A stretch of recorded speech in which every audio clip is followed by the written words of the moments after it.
Congolaises et Congolais, j'ai entendu vos lamentations sur mon silence depuis les simulacres d'élections de décembre 2023 et je vous remercie de toujours compter sur moi. Sachez que je ne peux pas vous abandonner et je ne relâcherai pas les combats. Plus que jamais, je suis déterminé à le poursuivre avec vous pour bâtir un Congo libre, fort, digne et prospère. Très chers compatriotes, écoutez-moi. La liberté, la justice, la souveraineté et le bien-être ne se donnent pas. Ils s'arrachent. Comme les autres peuples africains, refusons d'accompagner des politiciens véreux qui ne cherchent qu'à s'enrichir. Notre salut est entre nos mains.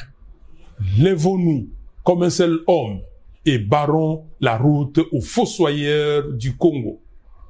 Il n'y aura pas de changement de constitution dans notre pays, ni de présidence à vie.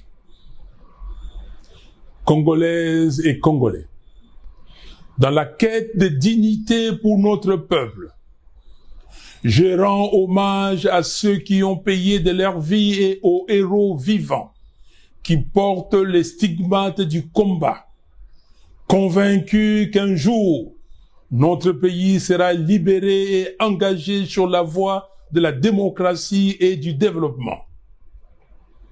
Je salue la mémoire de nos concitoyens qui ont perdu la vie au Nord Kivu, au Sud Kivu, en Ituri, au Haut-Ouélé, au Bas-Ouélé, au Maïndombe, au Kwilu et au Kwango, à cause de la convoitise de nos richesses naturelles par le Rwanda et l'Ouganda et de l'inaction des gouvernants depuis 2006.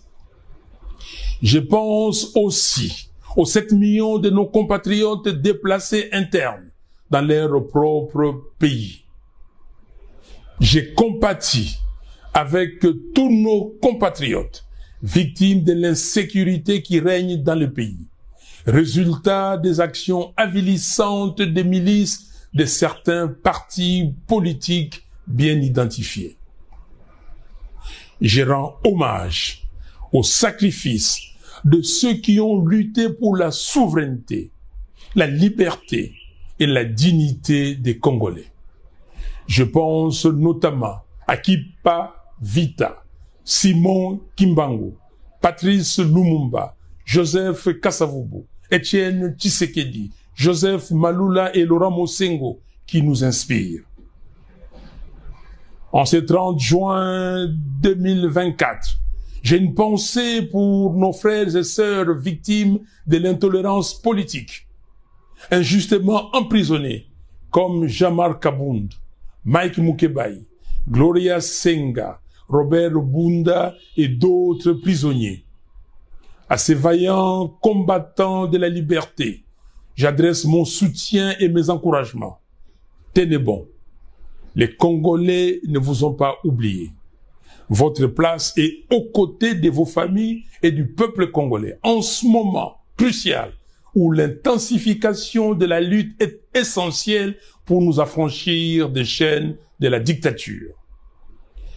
Très chers compatriotes, en toute responsabilité, je demande à Monsieur Félix Tshisekedi s'il a l'amour pour les Congolais et les Congos de se raviser et d'intérioriser les slogans d'Etienne Tshisekedi, le peuple d'abord.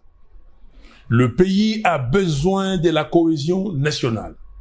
Nous devons nous réunir avec toutes les parties prenantes sous l'égide de nos pères spirituels afin de trouver des solutions adéquates pour défendre notre pays contre les agressions extérieures et également garantir des élections transparentes, impartiales et apaisées qui permettront au pays d'avoir des dirigeants légitimes. Il ne s'agit pas de partager le pouvoir, mais de sauver le pays de la balkanisation, de mettre fin aux crises politiques récurrentes et d'assurer le bien-être de notre peuple qui souffre. Au regard des défis géopolitiques et géostratégique actuelle du monde, nous devons donner au Congo-Kinshasa la place qui lui revient dans le concert des nations. C'est notre responsabilité collective. Vive la RDC et son vaillant peuple. Que Dieu vous bénisse. Je vous remercie.